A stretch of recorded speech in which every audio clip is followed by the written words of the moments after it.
One day at the top of a mountain, I was feeling very strong and emboldened. Took a naked picture of myself at the top. When you look at the picture, you're like, well, she looks so strong, but I did feel like that in that moment. But now I look at it, I realised I was literally screaming at my husband and the world to look at me. Today, I'm joined by Lou Featherstone, better known as Lou in Luland. Nobody embraces midlife quite like Lou. Throughout her 50s, she's been on a mission to empower as many women as she possibly can to join her self-love revolution. Particularly as women, we're given this damn rule book as young women of how we should behave and how we should age gracefully. And I'm like,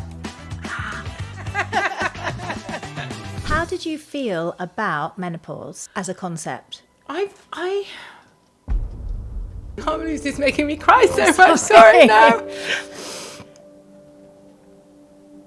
Do you know why I'm crying so much? I think it's because I'm talking to you, because I think in the last year or so I've begun to realise that a lot of this was menopause and I didn't realise it was, or quite what a powerful transition it was. Lou. Hi. Hello, welcome. Thank you so much for joining me today. Thank you for having me. I feel like I'm in amongst menopause royalty. Well, I feel like I'm just amongst royalty. We've had a giggle already, haven't we? Mm-hmm. But I think probably the best thing to do would just be if you could share like who you are, what you've been up to. Well, I'll try not to take the entire podcast with this because I never know how to start, really. How do I describe myself? I'm a 54-year-old mum of one, accidental middle-aged influencer, women empowerment coach, leader of the self-love revolution, dedicated to empowering women to seize their power in middle age and just embrace their goddamn selves. Wow. Mm-hmm. No biggie. And how did this all come about? I don't know. I've had quite an interesting life, I think. I was born a vicar's daughter. So I grew up in all sorts of places. When people say, where are you from? I've absolutely no idea, because whenever God called, off we hoofed to somewhere new, which was a curious thing as a child, I think. It gave me quite a lot of resilience on reflection. But growing up in a vicarage was amazing, because with the front door was always going. You just never knew who was going to be at the door, right? Sometimes it was a bereaved couple. Yeah. Sometimes it was somebody looking for a baptism. It could be a couple coming to get married. I was making beans on toast for the homeless when I was about 8.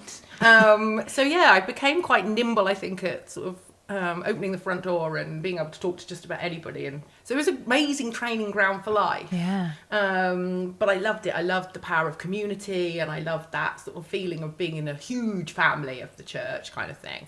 And then I continued in my adulthood and just moving around a lot, I think. And then I've done various jobs, from lap dancer to family support worker. A girl's got to do what a girl's got to do. I worked as a family support worker for years, so where families had families in crisis, where the kids were about to be removed and put into care. I'd go and work in the family homes and try and keep the kids at home, teaching parenting skills, which I really loved. I married a lovely man, and we moved out to the States for his job about 12 years ago now, and I've just had a dramatic journey to self-love. When we arrived in America very quickly, we started to really lose each other, I think. We had very different experiences. I arrived, I think it was 44 when we got there. He had his big swanky new job. Our son was 10 and he started at school. And I was left trying to sort of like build this whole new life. And of course, it was terribly exciting. We'd moved to Portland in Oregon. It was gorgeous, sort of nature everywhere. We could see a volcano from the kitchen sink. I mean, it was stunning. But I didn't have any friends. And as a part of moving there, someone had given us this hamper of things to welcome us to Portland. And in there was a hiking book. And so I set off on one of the hikes one morning by myself, did it by myself, took a couple of pictures of myself to put on Facebook. And the next day at the school gate, one of the mums said, I saw you've been on a hike. Can I come next time? And I said, yeah, of course. Okay. Shall we go on Tuesday? Meet me at the coffee shop next to school. And so the following week we met at the coffee shop and we went hiking, and she said, let's go again next week. So I was like, wicked. Can I bring a friend? And I said, yeah, of course, bring a friend. So then I accidentally created this hike squad of women. And it grew and grew. Some weeks there was 5 of us. Some weeks there was 25 of us. It was different women each week. And it was brilliant. We'd drop the kids at school. We were nailing life, can I just say. We dropped the kids at school. We'd meet at the coffee shop. We'd drive to the nearest mountain, volcano. Wow. We'd hike to the top of the volcano. You had to bring something to share for lunch. A can of hiking wine. We bitched about the husbands and the kids all the way to the top. Had some therapy at the top, came all the way back again in time to pick the kids up from school. And this was the beginnings of what I now call the self-love revolution, being surrounded by these strong women, this community of badass women just pushing each other up the mountain and pushing each other along. And, you know, I didn't know all these women every week. You know, random women would come all the time. And I think that was part of the joy of it, really, because, you know, we don't always get on with everyone, but when you're gathered together in that sort of like purpose of getting to where you're going, it's just so empowering. And American women are particularly good at cheerleading each other. Yeah. And they're, you know, whoop, yeah, let's go. You know, and I love that, you know. It's so different often from British women who are like, oh, should we? Yeah. So they opened my eyes up to this different way, I think. And I found CrossFit and got into fitness. And as my confidence grew, I began to realise that my husband and I were really drifting apart. And then one day at the top of a mountain, a particular mountain, I was feeling very strong and emboldened, and took a naked picture of myself at the top. As you do. As you do. And I realise now, looking back, and I've ended up doing a TED talk about this picture because it transformed my life. Because when I got back home and posted this picture, I got a dick pic. I got my very first dick pic. Now, I always like to say, please, this is not an open invitation for dick pics. But I was old enough never to have had a dick pic, because when I met my husband, there wasn't even mobile phones. We just photocopied your bum on the photocopier at work at the Christmas party. So it was I remember those days. Yes. It was quite a revelation, but what it made me realise was, I was like, oh, this is nice. And I felt horny again for the first time in a really long time. And I realised over the next few days, as I was trying to sort of process what I was feeling, it made me realise how much of myself I had lost along the way. Right. And where was this sexy, slutty part of me that had been such a huge part of my life in my 20s and 30s, where had that gone? And then I started to unpick things and realise that actually I'd lost quite a lot of myself in being a mum and being a wife and trying to do the right thing. I'd lost my voice entirely, which is quite bizarre because I don't stop talking now, but it really started me on this huge journey. And did you realise at the time? No, and now I've done a TED talk about this, and sort of when I was writing the TED talk, which was excruciatingly hard to write, they really make you dig deep. I had a speech coach, and you know, I really had to dig deep. And I think now I look back, that picture, I was in the mid-menopause, standing at the top of a volcano, and in the moment I just, you know, this picture's insane, and I felt everything when you look at the picture, you're like, well, she looks so strong, but I did feel like that in that moment. But now I look at it, and I've thought about it so much, I realised I was literally screaming at my husband and the world to look at me.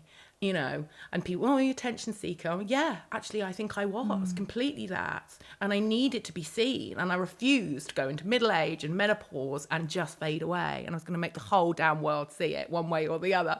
And so here we are. Now I travel the world talking about this damn dick pic. I hate giving the dick the power. It makes me what I call myself It was the facilitator, though, wasn't it? Thank you. It's the catalyst for change, I think. And so then began a journey with my husband. I was like, damn, what's happened to us? And we just, nothing dreadful ever happened. Nothing ever happened with a dick pic. But I moved into the spare room. It was lockdown. So I moved into the spare room mid-menopause. Did he understand what was? No, and I didn't either. I don't know. I woke up one morning in my mid-40s, I think, and just gave less fucks. And I just sort of started to run with that and just sort of like exploring who I am. I bought a vibrator. And it was the first time in the spare room, mid-menopause, in lockdown, on my own, just discovering my sexual pleasure for myself and feeling sexy again for the first time in years and years and years and years, was quite a revelation. I think my first orgasm was actually about me and not about somebody else. And this just gave me every step I took just gave me more and more strength and power. And I think up till then, I had been posting pictures of, the hikes and my salads and my clothes, because my style was quite a big part of my personality, I think. But when I moved into the spare room and started going on this journey, I really started sharing my journey online. And I started just not putting filters on and just talking about life and menopause and like, God damn, I've been up all night with a hot flush. And did you realise, so you realised it was menopause at the time? Well, I think because it was so wrapped up with so many other things. So it was lockdown, separating from my husband, moving into the spare room. There was so much swirling around that I almost didn't realise it was happening so much. But moving into the spare room gave me that incredible space to process what was going on. And then I started to realise what was happening. And honestly, this was back, obviously it was lockdown, so it's 2020, and there was no one even back in 2020 was talking. There was only you and Davina really out there talking about it, and then me just sitting in the spare room going, wow, this is wild. But by leaving my husband, I was finding a power in it. So the combination of the two things I was sort of finding quite emboldening. But the more I spoke about it online, the more followers started coming, and women started coming to the door. And the more I shared about my true self and about what was going on for me, more women came. And my direct messages were just bursting with women who were lost and looking for connection and wondering what the fuck was happening to them. And, oh, you're making this look all right, Can this be okay? Did you feel okay? Yeah, I did. I mean, I had terrible, physical symptoms in terms of itching and weight gain and, sleepless nights. But I kind of managed to somehow ride that out with, a determination to just keep going. I had no option in COVID. You had to dig deep, right? And I think I just walked the menopause out of me and surrounded by other women, these badass women that I'd surrounded myself with. I just credit them for changing we changed each other's lives, I think, and having these like adventures together, and these little mini challenges. And I'd also got into CrossFit, which I found, which was incredibly helpful. I was, was quite fit, and so that gave me a good strength. And I think the mental strength it takes to get up a mountain, and the mental strength to do CrossFit, and they're not for everybody, but that gave me a mental strength to then deal with the symptoms, and honestly, moving into the spare room with a hot flush was a lot different to having them in my marital bed, if you like, because I could take up the whole bed, and, it was selfishly, it was bloody much better. I can have all the windows open, kick the covers off, wake up, have a wank and go back to sleep, honestly. Just looking after yourself, kind of putting yourself first. And I just realised how I had not done that ever. I'd never allowed myself space for myself. I put everybody else first, because that's what a good wife does, right? That's what a good mum does. And I'm not saying don't put your children first, because, but you're so important in there. And if you're not taking care of yourself, then who is going to take care of you? And actually now it makes me terribly sad, because I think, my God, now I found my voice too late.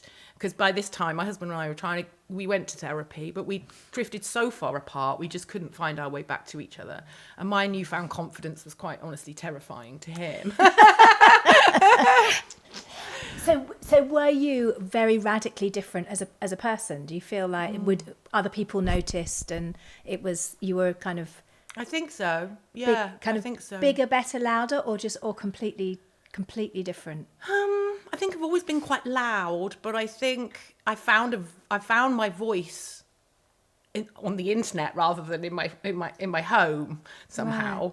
Right. Talking to other women and bringing them in and sharing gave me a strength. People are always like, "Thank you for being so vulnerable. Thank you for sharing this." And I'm like, it doesn't work one way. I get as much back from you. This is community, and I started to realise I'd really created this community. But the one thing everybody consistently was looking for as women was connection and community. Going back to the initial question, which was about an hour ago, I'm very sorry. No. This is great. I saw an old bus by the side of the road. And I had a big idea to buy this bus and go out and travel around America and just spread the word about menopause doesn't have to be awful, that there are other ways of dealing with this. Yes, it can take you down, and yes, there's shit bits about it, but this is also could be, if you choose it to be, the most exciting transformative chapter. You know, we're trained, aren't we, to fear change, especially as mums. Even when from teeny tiny babies, we're like, oh no, changing the routine. And you know, it's the funniest thing amongst mums, you nailed their favourite dinner. You know, I love fish fingers. You buy loads of fish fingers, they hate it the next day, right? You're like, oh, I can't keep up. But as women, I think that's why we're so fucking great in middle age, because we're trained. We're born to pivot and spin. We're constantly changing. We're built to accommodate somebody else. Yeah. That's how we're built. Yeah. So we constantly change. These hormones that are constantly changing in us, we're trained for it. So by the time we get to the menopause, this is like, this one's for us. This chapter's for us, right? That's how I see it anyway. And I started recently really talking about, I think I was trying to do a book proposal. And I was trying to break my life into the chapters. And I started thinking about my life in chapters. And it suddenly helped me make so much sense of my life. Because in every book, there's good chapters and bad chapters. And, you know, I've had traumatic chapters and terribly sad chapters that I would probably rather not have again. Or I would rewrite, or I would want to rewrite. But actually, when I think about it as a whole, without those chapters, I wouldn't be who I am or where I am. So I needed those too. So it's helped me make peace of those chapters and be able to use them to help other women to just keep turning their pages and writing their chapters. And I think one thing I do over and over again, and I know it's really boring, and is encourage people to journal, because I think we when you're stuck in a moment, like I can remember really clearly being in the spare room, how I felt. On the day-to-day basis, when you're stuck in a bad patch or even a good patch, you think, I'm always going to feel like this. I'm never going to forget how great this feels, or I'm never going to forget how bad this feels. But sometimes 3 hours later, you can feel completely different. And you can, if you journal how you're feeling, even if it's just a few words each day, you can see how far you've come. Or you think, God, last week I felt so helpless. And I thought I was never going to be happy ever again or see the light again. And then this week, I feel great again. And you forget that life's like this, your chapters are like this, but you just have to keep going, and this too shall pass, right? Absolutely. Turn your page, keep going. When you moved into the spare room, what was kind of going on for you? Did you do this as a step forward? Did you do it as a kind of side step? Why did you? I can't believe this is making me cry so much. Sorry, no. Do you know why I'm crying so much? I think it's because I'm talking to you, because I think in the last year or so I've begun to realise that a lot of this was menopause, and I didn't realise it was, or quite what a powerful transition it was. And I don't know, I think I've been back 2 years now in the UK, but this is nearly 5 years ago now, and I'm still, it's a journey, sort of still piecing it together. I think unpicking your life after you've been with someone for so long. I underestimated how long that would take. Sometimes I think maybe it would have been better if there had been an affair or something, a definitive reason for me to hate him. Rather than just this drifting apart and me changing and making these choices. I didn't know what I needed or what I was after, but I knew it wasn't. I knew it would be better than staying. And do you think it was it him that you were you kind of leaving, or were you going towards? I was going towards something better. Yeah. I hoped would be better. And oh my God, life is so different now. It couldn't be more different. I've gone from a terrifically privileged life with a husband with an amazing career to scrabbling around and, making ends meet. And it's still better. It's still better because it's on my own terms. And I don't know. I look at so many friends who stay in unhappy marriages out of fear. And I think the women I work with now, I went off on the bus, circling back, I went off on the bus and took it on tour. The big idea was to take the bus on a tour around America and try and connect women in their local, throw events and connect women locally in their communities. so they could find each other. And I found this big bus. I travelled around America. I threw events. And they were terrific. I loved the events. They varied from, I had 150 at one and I'd have 6 at another, because America's a big old place. I only had about 60,000 followers. I don't know who I thought was coming. It's not exactly, Madonna's world tour. But it was more... The power of the tour for me was the women in need who would see the bus and come knock it and looking for something. They knocked at my door of my Instagram, and then they'd come literally physically knocking on the door, looking for answers. I was like a roving agony aunt of any question. I found, women on the run from domestic violence, women dying without, health insurance, in, 3 women in one campsite, just one campsite alone. But the spare room, in answer to your spare room question, I just needed more. I needed more. I knew there was more out there. But I really don't think I had all the answers back then. And I still don't have all the answers. I just sit and chat to the internet. And process. Yeah. And that's my way of processing, I think. But I think by doing that, it gives other women permission to, allow these thoughts in for themselves. So do you feel like the menopause was almost, was also, as well as your dick pic, but was also a kind of facilitator? I think it was all wrapped up together. Yeah. Somebody sent me a clip the other day saying there is a scientific, this is one of my questions for you.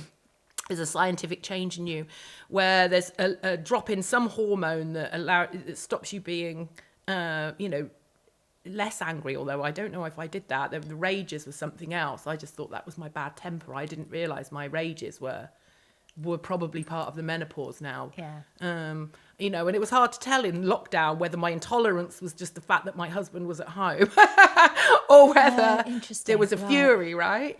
I always found it quite tricky that I could love someone that much yet simultaneously want to punch him in the face. I think I always felt like that. I don't know if that was just the menopause or not. But hormones do that. So estrogen, progesterone is a calming, it kind of keeps women calm, a lot of women calm, not everybody, but a lot. And estrogen is a kind of nurturing hormone. And it's why, we are programmed to look after over and above looking after yourself. It's why you would sacrifice your own life for your children. It's but so hormones. I was wondering, because my whole people are like, how do I give less fucks? I literally go into businesses and do workshops on how to give less fucks, because it unleashes creativity in the workplace. It helps people find some joy. If you can unblock people and their fears, and I do a whole thing around giving people permission just to be themselves, or let loose, or what's the thing you would do without shame or judgment, because particularly as women we're given this damn rule book as young women of how we should behave and how we should age gracefully, and I'm like, fuck that. But this clip made me think maybe there's a scientific thing behind the fact that we just reach a certain age. I don't know if it's just because we're so knackered and exhausted by the time we get to our mid-40s, or it is a scientific change in us where we actually just go, I don't know. Is there science behind giving less fucks? Yeah, I mean, I think the science behind giving less fucks, there probably is. So, I mean, hormones affect everybody differently, and you just don't know how it's going to affect an individual until it happens. And I suspect that it's not a coincidence. I mean, you had COVID. You had COVID as well. You were in a different country, and you had the hormonal changes of menopause. And probably it's just all of those things colliding. And in you, this was the direction that it was going to take. In somebody else, they may have taken up knitting. Who knows how that's going to be. Imagine if I'm taking up knitting. That's an interesting thought. I suspect it was. I don't think that was ever my destiny, but But you're just, I love a sweater. You could do it. You could do it on the side. But so I think so. Some women kind of quieten down. Sounds really patronising, but they do kind of settle into kind of being postmenopausal and are content, and that's okay. But others respond differently, and that's it was the same thing, right? But it came out in the top of a volcano for me. And if you think about it, so you have your whole adult life kind of cycling. Your hormones are kind of cycling, or you're pregnant, in which case they're kind of up. They're up when you're pregnant, and then they crash down when you've had a baby. But then postmenopausally, it's different. You haven't. But got that. can I still? I feel like I still feel my cycles, or is that just so ingrained in my psyche that I think I am? Because I still have I have a week where I'm horny, I have a week when I'm hungry, I have a week when I'm skinnier, and then and then a week when I've got to eat all the chips, and I'm in the chip shop 3 times in a week. If your periods are finished, Yeah, they're long gone. And you're then no. It's not wild. How many months does it? When do you know it's over? Like, is it ever over? Because you talk about postmenopause, but I'm never sort of sure what's that. I don't know because the hot flushes stop, but then every now and again I'll have an odd one. But I don't know if that's because maybe I drunk too much the night before. Or how do you know when it's over? When am I in the clear? If you have 12 months without a period and you're not on HRT, so it's just you're in a completely kind of natural state, then that is the point that you are deemed postmenopausal. Oh, 12 months. 12 months. And so if you have a bleed after that 12 months, then that is not a period, and it's considered a postmenopausal bleed, and it always needs investigating. Okay. Oh, that's good advice. But you can still have symptoms going into, you don't just have symptoms perimenopausally, you have symptoms into your menopause. And some women find that their symptoms settle because you've got a kind of hormonal flatline, as opposed to hormonal turbulence in the perimenopause. But some women's symptoms don't get better. So you can carry on having hot flushes and night sweats, and all of the other symptoms that are associated. And they can be just as bad as they were in the perimenopause, or some of them can be as bad and some are better, or they can all be better, or they can all go. There are no rules. It was the itching, I think, was the worst for me. The itching just came one day out of nowhere in a really stressful moment, from my fingers to my feet. And then after that, I continuously get them. And that seems to have eased off a bit. Yeah, that's another one. And the worst thing for me was my feet grew. So it grew half a size in pregnancy and half a size in menopause. I think that's the first time anybody's ever said that to me about being menopausal. If you ask me my worst symptom, I will say ruined my shoe collection twice. Bloody hormones. Really? Yeah. And I haven't heard that one before, and I don't think it's a coincidence that a menstrual cycle is 28 days. But I don't.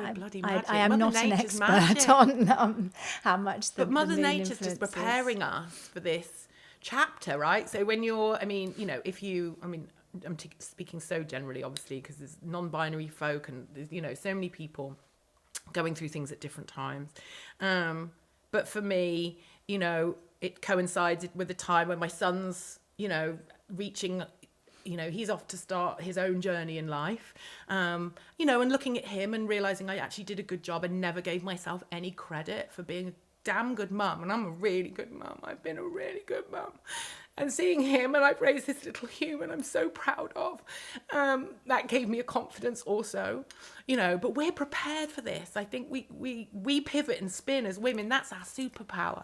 There's nothing more fulfilling for me than a playground full of new mums who are trying to invent a new business because they can't go back to work or don't feel able. And they're like, okay, how do I make this work for me? And again, I find that in menopause, it's like, right, okay, the kids are leaving home. I've got this next chapter ahead of me, going back to chapters. I'm stuck sitting next to this one on the sofa. Is this what I want for the rest of my life? And I think that's why we can deal with this better, because we're used to this. Whereas men, I feel like just, flatline through life. Yeah. Whereas we're like, okay, what's next? Let's go. How did you feel about menopause as a concept? Positive. I feel like it's positive. I think like my training for life, my resilience definitely has helped me, and then I don't know, going out on that bus and driving around America by myself. I had a long time on my own, just sitting in that bus, just driving across deserts, and it'd be hours when I didn't see anyone, and at the same time, I was panicked as shit that I was going to break down. I had this gift of time and space, to just process what was going on for me and take care of me and reflect back while I'm driving for hours on end. And a lot of the time I just felt like my mum and dad had gone away and I'd been left on loan on my house by myself. It was really naughty. I'm going to have a drink at 3 p.m. There's no one around. And would you just pull in by the side of the road and set Not up have a drink? No. Yes. Have a gin and tonic while I was cruising along. I did have a vision that that's what I'd be doing. I'd be cruising around America, smoking a cigarette. I don't even smoke, but this was my vision. And instead I was like this. Do you think it was the rebel in you coming out? Oh, yeah. I mean, I'm a vicar's daughter. I think I was destined for rebellion one way or the other. But then the more women I meet, the more amazing I think we are. And we don't give ourselves credit for. And I think it blows my mind how we get in our own way so much. It's so frustrating to me. So, a lot of my message online or when I'm coaching or on my podcast is, stop getting in your own way. Like, recognize the ways that we get in our own way all the time. How do you think you got in your own way? By trying to be something I wasn't, trying to be something for everybody else. And I love that part about me too, but just completely losing myself. It blows my mind now. It's funny, I got asked if I was a divorce influencer. And I'm like, that's so not what I am. I'm far from the truth. I loved being married. I loved my marriage, and I feel desperately sad that it's over, particularly for my son. It's never an easy decision for anyone. But what I am an influencer in is, finding your voice and being able to ask for what you need is so important. And showing up for yourself is not selfish. It's so crucial to be a good mum and to be a good wife. If I'd just been able to ask my husband for what I need, I need you to shag me. I need you to ask me. Do you think you realised that at the time? No. So how do you think you kind of helped the women that you saw on your tour of the States? I think what I hope is by showing up as myself and putting myself out there like I do. And it's not without its criticisms. I mean, last week I was on the front page of the New York Post. People were calling for my arrest because I was a 54-year-old woman dancing in a fountain, trying to encourage people just to be free. I was actually doing an influencer job for a shower chair for a company who were trying to bust myths around aging. And the people were literally calling for me to be strung up. So it's not without its criticisms, living life out loud and putting it all out there. But my main goal is just to help women feel like they're not alone, because there's so many of us, wallowing around in the shame and the darkness, who've lost their way, who've lost their voice. And it doesn't have to be that way. I mean, I wonder, if I had been able to ask for what I need, could things have been different? I don't know. And I can't wallow in regret about that, because we're where we are now and I'm really happy. And, you figure it out, right? Keep turning the pages. Yeah. I suppose there's also kind of knowing, it's almost like, do you know what you don't know? Like, how do you know that you need to, how do you know what you haven't got? How do you know what to ask for if you don't know what it is that you're I think by opening missing your heart a bit and exploring things and different ways of doing things, I think, and talking to other women, finding your people, finding your community, it doesn't matter what it is. It could be a sport, could be hiking, could be church, if you're that way inclined. But having someone to talk to, I feel like, a lot of the women who follow me, the biggest demographic of people who follow me, actually women who are younger than me. They're 33 to 44. I'm 54. Really? But my largest demographic is that. It's women looking forward. Right. Saying, what could it be like? What can getting older look like? What does the menopause look like for me? What could it be? Looking for those answers. I sometimes think I'm like the old lady, the wise lady of the tribe that everybody goes to, the wise woman. Yeah. And that's how I see myself, or that's how I hope I am. And it's not for everyone. I'm not saying stand on top of a volcano naked, or leave your husband on a vintage bus, or dance in a fountain and be torn apart on the internet. It's not for everyone. But by sharing myself so publicly and personally with my personal story, I hope that it inspires people to recognise maybe where they've got lost along the way, or, if they've just thrown something at their husband. Oh, maybe that's what that is. You know, maybe that's maybe I'm a bit perimenopausal sneaking in there. You know, and I think that's, you know, particularly what you and Davina have done is make it acceptable to even talk about. And it should be, right? It's like all of these things should be acceptable to talk about. I mean, it's wild that it's not. Exercise. You talked about how you have found a love of CrossFit and hiking. Tell us a bit more about that. I credit that probably with getting me through. You know, I mentioned before about hiking through the menopause. I think I hiked and wanked my way through the menopause. And there's this picture that you're gonna, you know, not feel sexy, but actually I found that to be the opposite. And, you know, not just because of the dick pic, but because I think I set myself free somehow with rediscovering my body for myself, right? So that was part of reclaiming who I was. So that was wrapped up with divorce. But I think also, I mean, I just find, I don't know, you've got to work at things, right? You've got to practice. And sex is one of those things. It's really easy to wake up one morning and realise you haven't done it for months on end. It's actually because I've really, really changed my tune. Sorry, I know the question was about exercise. I'm going on a fantastic yes, somehow we've gone on to sex. How did I do that? But I think, Phil, it's linked together in understanding your body, right? So it really helps. So because I'm so conscious of my body and my fitness, and I don't mean obsessed in a sort of foodie way or anything like that, but just my strength, and I know my body so well. Let's put it that way. And that's part of also being in touch with my sexual side, is understanding my body for myself and knowing what's going on. So changes, I'm aware of changes. I'm like, oh, that's weird, that's different. How does that feel? And I've become quite good at listening and understanding that. And I think we talk about things like listening to your body. And in a busy life with a house full of kids and going to work, it's really hard to make that space. And that's why I think exercise is important, because not only do you get a little space for yourself, but, you know, I think the determination, I like exercising in early mornings, right? Again, it doesn't have to be CrossFit, but getting up and starting my day with that challenge, and getting out of bed is a challenge. Getting to the gym is the next challenge. Doing the damn workout without crying sometimes. And the thing I love about CrossFit, excuse me, is arriving at the gym and looking at the workout. So we all do the same workout at CrossFit. You look at the board, I look at it and I'm like, I can't do that. I said, oh, well, I'm going to do that. And lo and behold, an hour later, I've gone and bloody done it. So I started my day with this determination to get out of bed, get to the gym, do the damn workout. So by 7 a.m, I'm back in the car on the way home. I'm like fucking nailing the day. It's not even 7 a.m. How do you cope with a kind of, so if you're being a public persona, how do you cope with public criticism? I've got pretty good. There's some things upset me when the New York Post article came out, because I had posted this shower chair article, and my community on Instagram is really supportive. I've got it attached to Facebook. I don't really tinker with Facebook. My dad's on there and my cousin, so I go on every now and again and say happy birthday. But it's linked. So the post had gone onto Facebook and it went viral on Instagram. So I thought, I'll see what's happening, see if it's, you know, how it's doing on Facebook. So I clicked onto Facebook. Oh my God, it had gone viral on Facebook. And the comments were horrifically awful.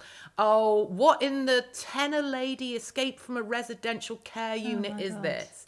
This is disgusting. Put it away. No one wants to see your nana butt cheeks. I'm like, I'm selling a shower chair. She's not even that old. She's only 54. These were all comments from women. And that's what upsets me. Yeah. Sadly, I don't expect much more from men. Men, I love men. I do love men. And I believe men have they're the own victims of the patriarchy, right? They've got their own crappy rule book that they're given. They've got to be bold and strong and take care of everybody and can't be vulnerable and can't cry. They have their own stuff to deal with. But in 2025, to read hundreds of thousands of comments from women tearing each other apart is just not where we should be at this point. It's what a lot of women say, that actually it's the women. That's what upsets me, because, you know, how do we ever expect to be taken seriously if all we do is tear each other apart over our body? What are you teaching your children? Like, is that what you want your children to do? You know what I want you to do? I want you to sit on the internet and write shitty comments about another woman who's just trying to say, look, getting older can be freeing and amazing. Also, that video is absolutely iconic. It should be, you look so happy, you look so free, you look like you're having such an amazing time, not your body's amazing, your hair looks amazing, because it doesn't really mean anything, does it? And I think the bus and the way I dress, the way I dress has changed. Like, it's been chapters as well. But the way I dress has got more maybe eccentric. I don't know what to describe it as, really. People, how do you describe your style? I'm like, I don't know, what do you call this? Again, I guess there is a form of attention seeking because people compliment me all the time, and I love that. They were much better at it in America, because Americans are so sort of, oh my God, I love your glasses, and British people are like, some days I'm standing on the tube going, anyone want to comment on my outfit, because they know I look amazing. But by wearing an outfit like this, you go, oh, okay, if another woman clocks me, being brave and bold in what I wear, even if this isn't for her, like not everyone's going to stroll out in a... Have you always dressed boldly? It's grown with my confidence, I think. It's grown with... I've had a journey with that. I have a terrible shopping addiction problem, spending addiction. And I've gone through many chapters of that. And there was a chapter back when I was 41 and I gave up shopping. I'd bought a ridiculously expensive pair of shoes. And it was a tipping point. I started a blog called The Shoe Too Far. And I stopped shop. I made an overnight decision to stop shopping for a year. And it changed my life, actually. That was the very first time. I was 41. And when I finished that year, it was the very first time I ever felt even a glimmer of confidence in myself. And it was a bit like the dick pic. I went, ooh, what's that feeling? When I finished the year, and everyone was like, congratulations, can't believe you've done it. People were giving me vouchers to go shopping. It was wild. But it was the first time I really felt like I'd achieved something. I mean, I worked for social services. I was chair of the PTA. I set up several family community festivals. I'd done loads of things I should have, on reflection, been really proud of. But at the time, I couldn't acknowledge any of those. But when I did that, I was like, what's that feeling? And I was like, oh, you feel proud of yourself. Do you think that the shopping was fulfilling a kind of unmet need? That, because it sounds like, I'm not a psychologist, but you were doing things for so many different people, weren't you? You were kind of giving and supporting and kind of giving out in a way that will have given you something. And it's like, are you just kind of constantly seeking something that's going to make you feel? I remember thinking it was very risky. I think now it's definitely linked to some sort of form of neurodivergency also. There's definitely impulsivity there, which is also sort of, I don't know. I'm not diagnosed. I'm self-diagnosed ADHD, but there's, I come and go with that a little bit, But yeah, I think that gave me a sense, that was the one thing I had to control. That was me. That was, my clothes were how I could show up for myself, how I could express how I was feeling, for example. And actually, when I gave up that non-shopping for a year, and I wore a different outfit, my challenge to myself was wear a different outfit every day for the year. And that year, my style really changed, because I had to mix and match, rather than having the new stuff that I bought on the way. I saw it in Grazia on Tuesday. I'd buy it on the way home on Wednesday on a credit card, and scuttle home and pretend I'd had it for ages. So giving that up gave me a really sort of sense of controlling something for myself. And that's what I felt proud of, I think. But I discovered... Do you think that was the first step? Yeah, that was the very beginnings of that was the rumblings of the self-love revolution. And do you think that was related to menopause? Or do you think... Maybe, possibly. Looking for what's next. Like, I can't keep going like this. I want to make some changes. But yeah, I think it probably was. And just a sense of unhappiness. I've got to sort this out. I don't want to keep living my life like this. I can't keep repeating these patterns all the time. This is I need to make change. And you referred to some chapters in your life that's, some have been good chapters and some have been less good. Was that one of the less good chapters, or? I think, yes, I had a couple of years of really bad postnatal depression. There were some dark chapters, really dark chapters, just walking up and down Brighton seafront, crying, wailing into the wind, trying to get Oscar to go to blooming sleep, and just inside, just screaming, what about me? What about me? And then going, oh, don't be so selfish, you're a mum. Not everybody even gets to do this. When I'm like, I fucking hate him. Someone just take him away. I don't know what to do. those first 2 years were awful. And I thought I'd have 100. I love kids. Kids love me. Look at me. I'm like a sweet shop to children. And I get on. I've always got on really well with kids. You know, especially children in need, or you know, kids in crisis and young offenders, young mums. I work with young mums for a really long time. You know, and I have an ease with which I can communicate with them. But it's, you know, I'm sure you know, it's easier giving advice than it is taking your own, you know. And now I do self-love coaching, you know, and I'm very free with advice for everybody else, you know, and I have huge impact on it for other people, you know. You sound like you've just got so much to give. If you've had postnatal depression, does that affect you? Is there any link between that and your menopause symptoms? It can be. So women with bad PMS, women who who experience like really bad or any kind of postnatal depression can find that their menopausal symptoms, particularly their mood symptoms, can be worse, and it's thought to be related to kind of the progesterone, and well, it's hormonal. So it's like a sensitivity to changing hormones. Seems to kind of run through your reproductive years. So yeah, it can be. Yeah. Did your mum ever talk to you about her menopause? Do you remember kind of witnessing it, even if she hadn't realised it? Do you ever reflect back and think maybe that was what she was experiencing? She had 17 years of Alzheimer's.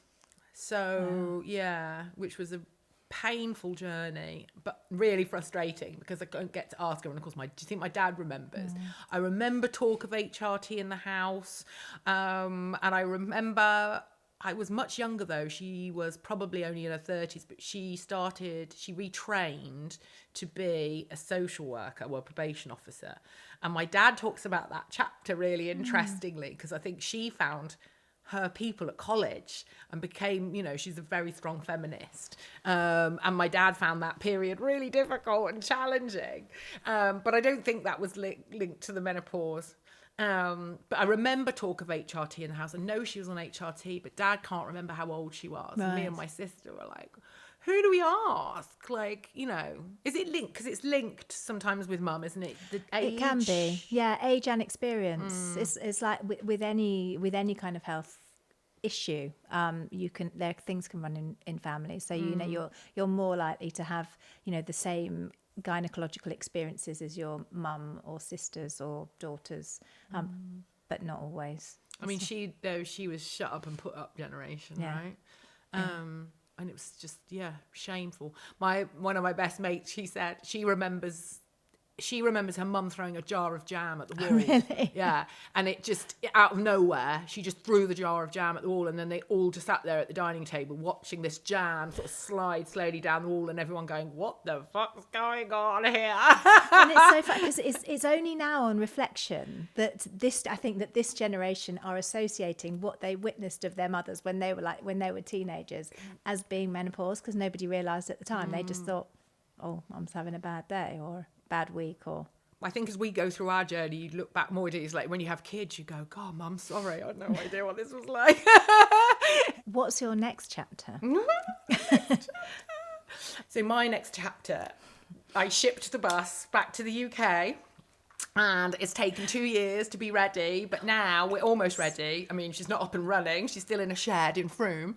But the idea had always been to come home, buy a field, put the bus in a field and throw events out of the field.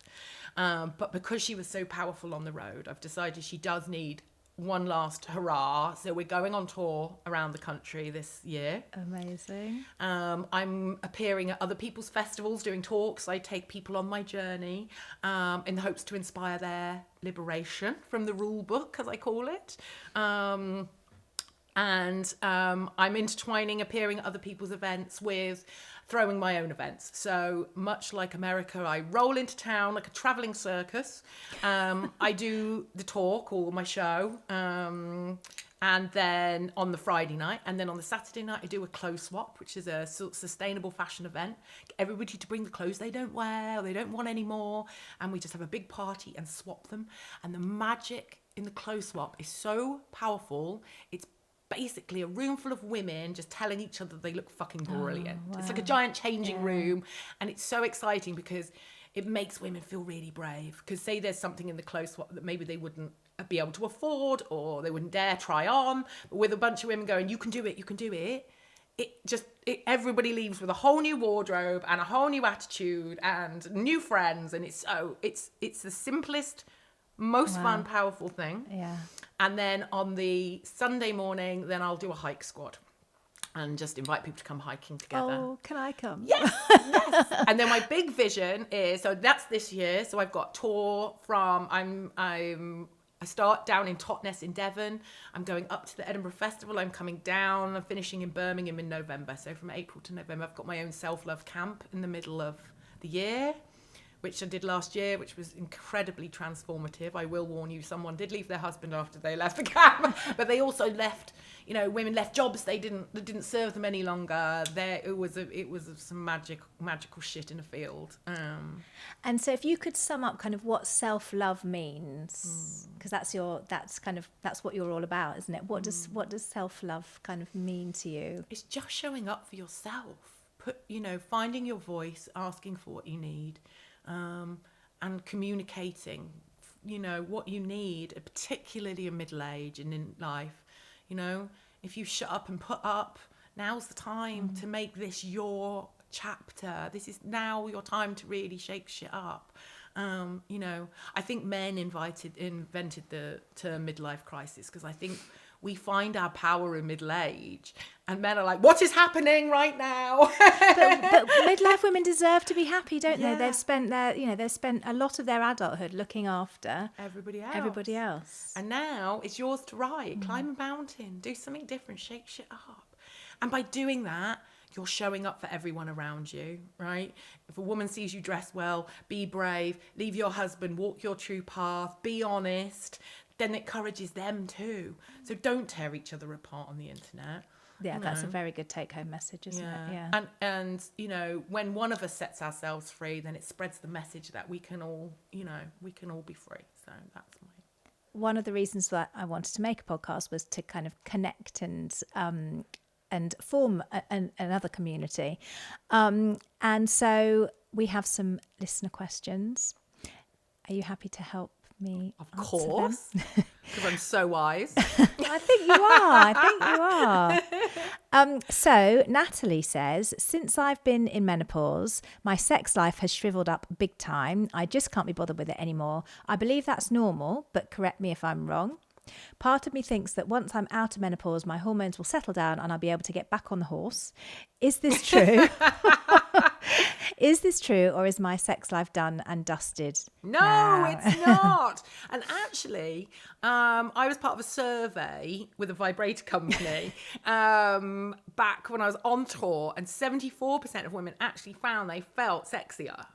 And I think it's linked with, I don't know if we're just knackered and we give less fucks, or I don't know what it is, but I think you have to practice it in lots of ways. It's, if you don't go to the gym for 3 weeks, it's going to be harder the next time you go, and it's really easy to neglect each other. I refused to go on date night. I was really proud and showed off about the fact that I wouldn't go on date night. I was like, if we need to go on a date night, then we're done and dusted. I'm not going to force ourselves to go on a date night and then force ourselves to have sex. I mean, what's the point? It's like Valentine's, right? Loads of us are like, stupid Valentine's, it's just commercial. I have completely done a 180. I now am absolutely go on the date night. Absolutely send each other a bloody damn Valentine's card, because it's really easy to neglect each other and to take your finger off things, and pardon the pun intended.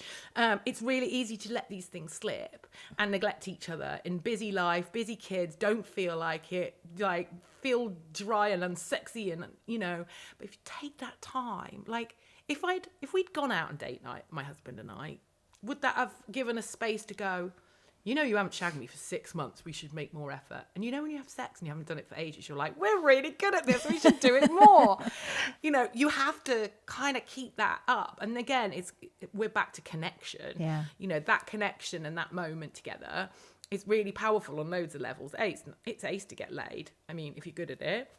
or he's good at it, or she's good at it. We're not ruling anything out at this point. But I think you've got to make the effort, and it feels false somehow. But I think actually if we had made space for each other, we would have had this time to have these conversations and maybe make more effort. And if it takes Valentine's Day to bloody remind us that we need to make an effort with the people that we love, then maybe that's a good thing. So I'm all for Galentine's, but I'm also, it's a good reminder to remind the loved one that you do love them, you know. Yeah, I think that's really good advice, because it's just that your sex drive isn't just about whether you. Oh, it's up here. It's so multifactorial. It's what, you know, what relationship are you in? Are you in a new relationship? Are you in a relationship with somebody you've been in for 25 years? Have you got a house full of teenagers? Have you got an elderly parent living in the bedroom next door?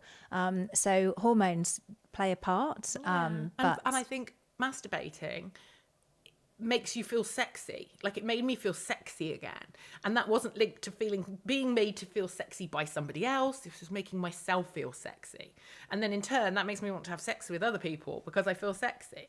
And it's almost like, you know, it's a muscle, right? You know, and yes, it's dry and it hurts, it can hurt, but there are things that we can do about that. There's things we can do about that. There's many things you can do about that. But starting with yourself and feeling worthy of it and feeling sexy has got to start with you. Because no one, you know, I had to acknowledge in the middle of doing a talk once, I was saying, you know, my husband hadn't shagged me, which is terrible. I really always try to be respectful of my husband, because actually what I realised while doing this talk was I went to bed in a tracksuit for 10 years. So it was very easy for me to blame him for neglecting me. But actually, in the middle of a talk, I went, I went to bed in a tracksuit for 10 years. That probably wasn't a come hither message. And the whole room laughed. And I was like, that's true. I did. Yeah. I scuttled around, getting dressed in the dark, went to bed in a whole tracksuit. Why did you wear a tracksuit to bed? I don't know. Because I don't think I felt sexy. I wasn't lying there going, God, I wish he'd sleep with me.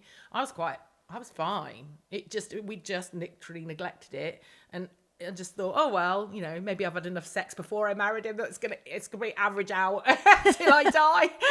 But now I've fallen in love again, and I have another chapter and another chance, and it's amazing. And I'm making. And you're not going to bed in a tracksuit. He gets really upset if I come to bed with just a t-shirt. And then we've got one more from Shona, who says, since hitting midlife, I noticed changes in my body. I hold more weight. I've got stretch marks and cellulite. I just don't feel sexy anymore. How can I feel like my 20-year-old self again and get some confidence back? I mean, you're not going to feel like your 20-year-old self again. You're just not. That's science. And learning to love your body after it's changed so much is really hard. But it just comes back to loving it in a different way, maybe. You know, back to the fitness, back to masturbating and understanding your body and loving it for what it is. I mean, it's so hard. You know, accepting yourself is the biggest challenge ever. And I think, you know, accepting the bits that you maybe wish were different but aren't, you know, just that's sexy to somebody else, you know, a confidence, you know, how you hold yourself, how you feel inside reflects on the outside as well. But I think one of the problems is that we're just bombarded with images of kind of youth and beauty that are unattainable and unrealistic, and it's not how, you know, and also bombarded of images of how you used to look 10 and 15 years ago on your phone. And back in the day, we would never, you know, when we were cavemen, we didn't even know how we looked today, because there was no mirrors, let alone how we looked 10 years ago. And everybody was just out there, you know, dirty from scurrying around in the caves, and it's just so artificial. And there was no kind of premium placed upon beauty, because you just, you know, you got married and then you had your 10 children, and you know that was it. So it's just such an artificial. Our modern day culture is so artificial. I think that's also, you know, the internet's the devil in the deep blue sea, right? social media particularly, and that's why it's so important for me to show up as me and be real and be honest. And I share my, I had a rough year last year, learning to unpick myself from my marriage financially, learning to stand on my own 2 feet financially. It's a disaster. I ended up having to give up my house. I'm squatting in my boyfriend's house. I'd have no fixed abode right now. That's not sexy. That doesn't feel terribly sexy. But it's so important for me to show up as myself so other people don't feel like they're alone. So be really careful who you follow online. I mean, I know I've had a bad year because complete strangers hug me in Sainsbury's and go, "Are you all right?" And I'm like, I might have cried a bit too much on the internet last year. But I love that. I've got strangers picking me up, but they see me, And so follow people that make you feel good about yourself. Yeah, it's tricky. You do what you've got to do. I mean, I'm about aging naturally. If you're going to have injectables or, make yourself feel better, do what you need to do. There's no rule, there's no judgment. Do what you need to do to feel good about yourself. But it's got to start with you. Feel sexy for yourself, I encourage people to take pictures of themselves naked, which just like, it fills women with horror. But, do some sexy poses, take some nudes, but just for yourself, don't send them to anyone. Practice a sexy pose, see how it feels. Get some nice underwear for yourself, and just see how it feels. And then, and that's where exercise comes in. I just think it does give you some confidence. Even I think you've got to be kind to yourself as to what you allow in your space, haven't you? So I think what you said about be careful who you follow online and what you are, by looking at these images, you are allowing them into your into your mind, into your into your psychological space, and you're actually in control of that. You can unfollow, you can not look, you can unsubscribe, and it is amazing the power of just not allowing that in. So many people I speak to are like, I'm having a break for a couple of months, it's doing my head in. And I think some of us are finding that admitting that is quite powerful now. It's just really, I'm not in a good space, I can't be looking at that, it's triggering so much in my head, I feel less than, I feel unworthy, and we all know mostly of social media is everybody's highlight reel. I mean, no matter how many times we say it, and who doesn't like looking at nice stuff and nice things? But if you're not careful, if you're vulnerable and you're feeling lonely and you're low and you're feeling like that, that's just going to compound it. So yeah, be very careful. Nobody ever came to any harm by coming off social media. Quite. You wouldn't let strangers in your house who made you feel shit about yourself, so don't do it on your phone. They're very powerful little tools. And while I think I credit the internet with this rise of women finding their voices and talking about and having these conversations like we're having today, it's the devil in the deep blue sea. So take control for yourself of those things, for sure. And that's the more important, to find your community, and realize you're not alone, and pick up tips from other people. Surround yourself with people that make you feel good. Yeah. And, don't think everybody's leaping around in crotchless knickers swinging from a pole having sexy sex all the time. And most of us are just fumbling through life best we can. Wise words. Thank you. Also, Shona, in answer to your question, I read an article in The Economist, so, legit, this week saying the biggest rise in STDs is in the over 55 women's category. It certainly Come is. on! It certainly Middle-aged is. sluts for the win. Own it! So please be careful, everybody. Yeah, so get on it, yourself. but protect yourself. Thank you so much for listening. If you've enjoyed our chat, please do let me know by leaving a comment or a review, and please remember to subscribe. I will be back next week with a brand new guest.